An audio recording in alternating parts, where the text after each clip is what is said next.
स्वागत है दोस्तों आपका आज की इस वीडियो में। दोस्तों, ज्योग्राफी के 60 मोस्ट इंपोर्टेंट वन लाइनर प्रश्नों के बारे में आज हम चर्चा करेंगे। सारे प्रश्न बहुत इंपॉर्टेंट है। बढ़ते हैं अपन पहले प्रश्न की ओर। किस देश ने विश्व का पहला बीज रहित आम विकसित किया है? दोस्तों, भारत ने विश्व का पहला बीज रहित आम विकसित किया है। नेक्स्ट प्रश्न, माउंट एवरेस्ट का नाम किसके नाम पर रखा गया? माउंट एवरेस्ट जो है इसका नाम भारत के तत्कालीन महान सर्वेक्षक जॉर्ज एवरेस्ट के नाम पर रखा गया है। अगला प्रश्न दोस्तों, तीसरा प्रश्न है हमारा, रायसीना पहाड़ी कहाँ पर स्थित है? दोस्तों, रायसीना की जो पहाड़ी है ये दिल्ली में, जहाँ पर राष्ट्रपति भवन स्थित है, वहाँ पर ये रायसीना की पहाड़ी स्थित है। भारत में कुल्लू घाटी किस खेती के लिए प्रसिद्ध है? दोस्तों, कुल्लू घाटी जो है ये सेब की खेती के लिए प्रसिद्ध है। किसके लिए? सेब की खेती के लिए कुल्लू घाटी प्रसिद्ध है। नेक्स्ट प्रश्न दोस्तों, पांचवा प्रश्न हमारा, भारत के पड़ोस में घोड़े की नाल जैसे आकार वाले मूंगे का द्वीप समूह है। छठा प्रश्न, विंध्य के दक्षिण में सबसे ऊंची चोटी कौन सी है? दोस्तों, विंध्य के दक्षिण में सबसे ऊंची चोटी अनाईमुड़ी है। अगला प्रश्न दोस्तों, सातवां प्रश्न, पाक स्ट्रेट किसके बीच स्थित है? दोस्तों, पाक स्ट्रेट जो है बंगाल की खाड़ी और मन्नार की खाड़ी के बीच में स्थित है पाक स्ट्रेट। आठवां प्रश्न, कुल्लू घाटी किसके बीच स्थित है? दोस्तों, कुल्लू घाटी लद्दाख और पीर पंजाल के बीच में स्थित है। कुल्लू घाटी लद्दाख और पीर पंजाल के बीच में स्थित है।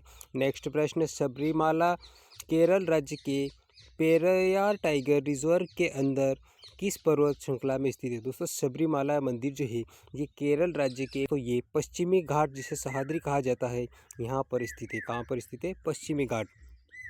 नेक्स्ट प्रश्न दोस्तों, 10वां प्रश्न, कौन सी नदी सबरीमाला की वार्षिक तीर्थ यात्रा से जुड़ी है? दोस्तों, पेरियार नदी सबरीमाला की वार्षिक तीर्थ यात्रा से जुड़ी है। 11वां प्रश्न, भारत का सबसे ऊंचा पठार कौन सा है? दोस्तों, भारत का सबसे ऊंचा पठार लद्दाख का पठार है। नेक्स्ट प्रश्न, किस पर्वतीय स्थल को सतपुड़ा की रानी कहा जाता है? दोस्तों, किस पर्वत स्थल को सतपुड़ा की रानी कहा जाता है? तो पंचमढ़ी को सतपुड़ा की रानी कहा जाता है। दोस्तों, वीडियो के सारे प्रश्न आपके लिए इंपॉर्टेंट, चाहे आप वर्ग 3 की तैयारी करें, किसी भी प्रकार की गवर्नमेंट एग्ज़ाम की तैयारी करें, सारे प्रश्न आपके लिए एग्ज़ाम में आने की कहीं ना कहीं संभावना बनती है। बढ़ते हैं दोस्तों अगले प्रश्न की ओर। अगला प्रश्न है हमारा, वृहद हिमालय का दूसरा नाम क्या है? दोस्तों, वृहद हिमालय का दूसरा नाम हिमाद्री है। हिमालय की सबसे बाहरी परत कौन सी हो? हिमालय की सबसे बाहरी परत शिवालिक कहलाती है। पर्वतों की लगातार श्रृंखला कौन सी है जिसकी उत्पत्ति भारत की समुद्र सीमा के लगभग समांतर रहे? दोस्तों, पर्वतों की लगातार श्रृंखला जो है जिसकी उत्पत्ति भारत की समुद्री सीमा के लगभग समानांतर है, वो है दोस्तों भारत के पश्चिमी घाट के पर्वत।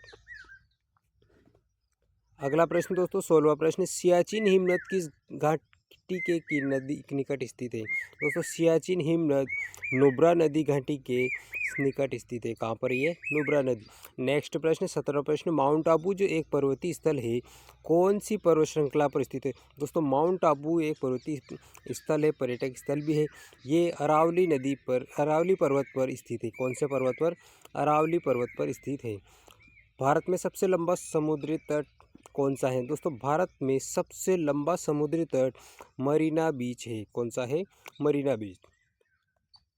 अगला प्रश्न दोस्तों, 19वां प्रश्न, भारत और तुर्किस्तान के बीच जल विभाजक का काम करने वाली पर्वत श्रेणी कौन सी है? दोस्तों, भारत और तुर्किस्तान के बीच जल विभाजक का काम करने वाली पर्वत श्रेणी काराकोरम, जिसे काराकोरम पर्वत है। दोस्तों, इस काराकोरम का पूर्व पहले नाम था कृष्णागिरी के नाम से जाना जाता था। नेक्स्ट प्रश्न, 20वां प्रश्न, भारतीय मानक देशांतर किस शहर से गुजरता है? दोस्तों, भारतीय मानक देशांतर मिर्ज़ापुर से गुजरता है, जो कि उत्तर प्रदेश में है। नेक्स्ट प्रश्न, 21वां प्रश्न, भारतीय प्रायद्वीपीय पठार का आकार कैसा है? दोस्तों, भारतीय प्रायद्वीपीय पठार का आकार त्रिकोणीकार है। किस प्रकार? 22वां प्रश्न दोस्तों, अन्नपूर्णा चोटी किस पर्वत श्रेणी का अंग है? दोस्तों, अन्नपूर्णा चोटी जो है ये हिमालय का अंग है। किसका अंग है? हिमालय का। बिहार में हिमालय की शिवालिक श्रेणी के किन हिस्से किन पहाड़ियों को कहा जाता है? तो वो सोमेश्वर पहाड़ियों को शिवालिक श्रेणी के हिस्से कहा जाता है। 24वां प्रश्न, भारतीय प्रायद्वीप किस विभाग का हिस्सा है? दोस्तों, भारतीय प्रायद्वीप जो है ये गोंडवाना विभाग का हिस्सा है। नेक्स्ट प्रश्न, 25वां प्रश्न दोस्तों, मध्य हिमालय और शिवालिक के मध्य स्थित अधोमुखी घाट मिट्टी को क्या कहा जाता है? मध्य हिमालय और शिवालिक के बीच में अधोमुखी घाटी को दोस्तों दून कहा जाता है। 26वां प्रश्न, पश्चिमी घाट का दक्षिणतम दर्रा क्या कहलाता है? दोस्तों पश्चिमी घाट का दक्षिणतम दर्रा पालघाट दर्रा कहलाता है। 27वां प्रश्न, नंदा देवी पर्वत शिखर उत्तराखंड के किस जिले में स्थित है? दोस्तों नंदा देवी पर्वत जो है ये उत्तराखंड में स्थित है और ये उत्तराखंड के चमोली जिले में स्थित है। नेक्स्ट प्रश्न की ओर बढ़ते हैं दोस्तों आगे। अगला प्रश्न है दोस्तों 28वां हमारा, मन्नार की खाड़ी कहाँ स्थित है? दोस्तों मन्नार की खाड़ी कन्याकुमारी के दक्षिण में स्थित है। कहाँ पर है? कन्याकुमारी के दक्षिण में मन्नार की खाड़ी स्थित है। 29वां प्रश्न, समुद्र के भीतर भारत की प्रादेशिक जल सीमा कितनी दूर तक विस्तारित है? दोस्तों समुद्र के भीतर भारत की जो जल सीमा है वो 12 नॉटिकल मील तक की है। कितनी है? 12 नॉटिकल मील। नेक्स्ट प्रश्न दोस्तों, अरावली पर्वत श्रृंखला किस नदी प्रणाली से द्विविभाजित होती है? दोस्तों अरावली पर्वत जो है वो दो भागों में कहाँ किस नदी प्रणाली से विभाजित होता है? तो दोस्तों वो चंबल नदी और साबरमती नदी से द्विविभाजित होता है अरावली पर्वत। अगला प्रश्न दोस्तों, चिल्का झील कहाँ स्थित है? दोस्तों चिल्का झील उड़ीसा में स्थित है। मानसरोवर झील कहाँ स्थित है? मानसरोवर झील तिब्बत में स्थित है जो कि चीन में है। भारत की प्रसिद्ध लेगुन झील कौन सी है? तो दोस्तों भारत की प्रसिद्ध लेगुन झील चिल्का झील है। भाखड़ा नांगल किस राज्यों की संयुक्त परियोजना? जो भाखड़ा नांगल बांध परियोजना जो है ये हरियाणा, पंजाब और राजस्थान तीनों राज्यों की एक संयुक्त परियोजना है। किस किस की है? हरियाणा, पंजाब, राजस्थान की संयुक्त परियोजना है भाखड़ा नांगल बांध परियोजना। नेक्स्ट प्रश्न दोस्तों, विश्व का सबसे ऊंचा गुरुत्व बांध कौन सा है? दोस्तों भाखड़ा नांगल बांध विश्व का सबसे ऊंचा गुरुत्व बांध है। भारत का सबसे ऊंचा ज्वार नदमुख किस नदी के मुहाने पर स्थित है? भारत का सबसे ऊंचा ज्वार नदमुख दोस्तों गोदावरी नदी के मुख पर स्थित है। तिलैया, मैथन, पंचेत और कोनार बांधों को किस नदी पर बनाया गया है? दोस्तों तिलैया, मैथान और पंचेत, कोनार ये सारे बांध दामोदर नदी पर बनाए गए हैं। कौन सी नदी पर? दामोदर नदी पर बनाए गए हैं। अगला प्रश्न दोस्तों 38वां प्रश्न, सतलज नदी का उद्गम माउंट कैलाश है, यह किस देश में स्थित है? दोस्तों सतलज नदी जो है उसका उद्गम स्थल माउंट कैलाश है, ये चीन में है। दोस्तों कहाँ पर है ये? चीन में। किन 3 नदियों का उद्गम स्थल अमरकंटक है? दोस्तों 3 नदियाँ नर्मदा, सोन और महानदी, ये तीनों नदियाँ जो है ये अमरकंटक की पहाड़ियों से निकलती हैं।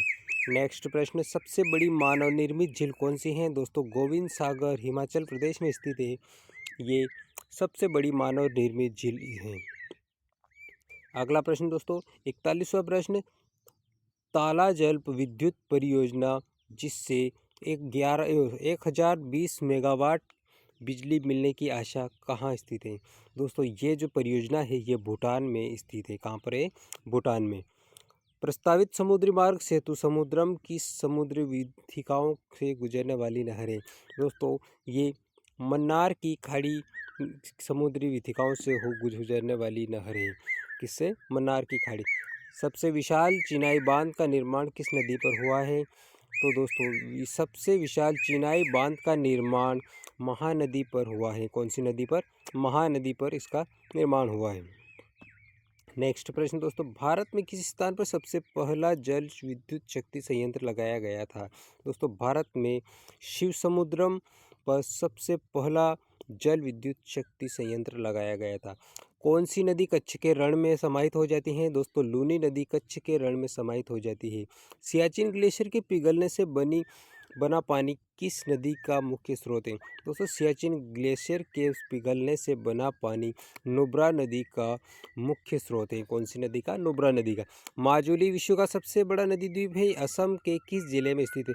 दोस्तों माजुली विश्व का सबसे बड़ा नदी द्वीप है और दोस्तों ये असम में है और असम के जोरहट जिले में स्थित है।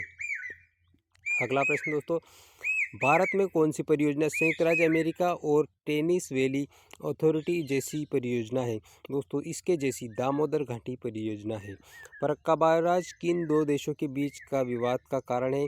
दोस्तों फरक्का बैराज जो है ये भारत और बांग्लादेश के बीच विवाद का कारण है। अगला प्रश्न दोस्तों 50वां प्रश्न, गंगा भागीरथी हुगली नदी प्रणाली किस राष्ट्रीय जलमार्ग से संबंधित है? दोस्तों गंगा, भागीरथी और हुगली ये नदियाँ की जो है ये राष्ट्रीय जल मार्ग नंबर 1 से संबंधित है। वीडियो पसंद आ रहा है तो लाइक कीजिए, चैनल पे अगर आप नए हैं तो चैनल को सब्सक्राइब कर लीजिए। दोस्तों बढ़ते हैं अपन 51वें प्रश्न पर। अगला प्रश्न है हमारा, भारत में सबसे लंबी झील का नाम क्या है? दोस्तों भारत में सबसे लंबी झील की बात की जाए तो बेम्बानाथ झील जो है ये भारत की सबसे लंबी झील है। आंध्र प्रदेश की झील का नाम क्या है जहां सर्वोच्च न्यायालय के आदेश से अतिक्रमण को हटाया गया? दोस्तों कोलेरी झील जो है ये विवादित थी, यहाँ पर सर्वोच्च न्यायालय के द्वारा अतिक्रमण को हटवाया गया था। रावी नदी का उद्गम स्थल चंबा किस दर्रे के समय स्थित है? दोस्तों ये रोहतांग पर स्थित है। दोस्तों भारत का सबसे बड़ा नमकीन पानी झील कौन सी है? तो दोस्तों सबसे नमकीन पानी यानी खारे पानी की झील सांभर झील है। अगला दोस्तों 55वां प्रश्न, यदि देश का 20% या इससे अधिक क्षेत्र मानसून के मौसम वर्षा की कमी से ग्रस्त हो जाता है तो उसे क्या कहा जाता है? तो दोस्तों उसे सूखा वर्ष घोषित किया जाता है, सूखा कहा जाता है।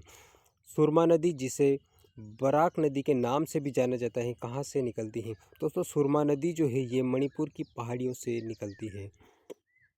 अगला प्रश्न दोस्तों, बंगाल के उपसागर में ट्रॉपिक साइक्लोन का अनुपात किस मौसम में अधिक होता है?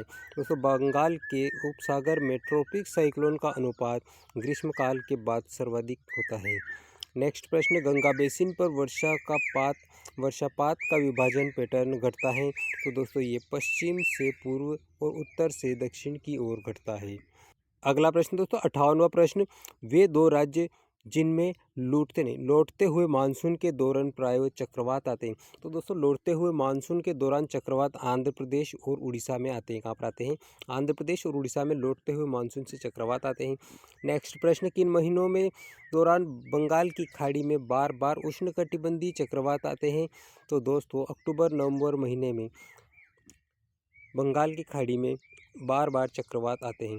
शीत ऋतु के दौरान पंजाब में रबी की फसल के लिए कौन सी बौछार अनुकूल होती है? दोस्तों पंजाब क्षेत्र में शीत ऋतु के दौरान पश्चिम विक्षोभ द्वारा उत्पन्न जो बौछार है ये अनुकूलित होती है। दोस्तों वीडियो की जानकारी आपको अच्छी लगी है तो चैनल को सब्सक्राइब कर लीजिए, वीडियो को लाइक कीजिए, अपने दोस्तों में ज़्यादा से ज़्यादा शेयर कीजिए, कमेंट कीजिए। मिलेंगे दोस्तों अगले वीडियो में, तब तक के लिए आपको बहुत बहुत धन्यवाद।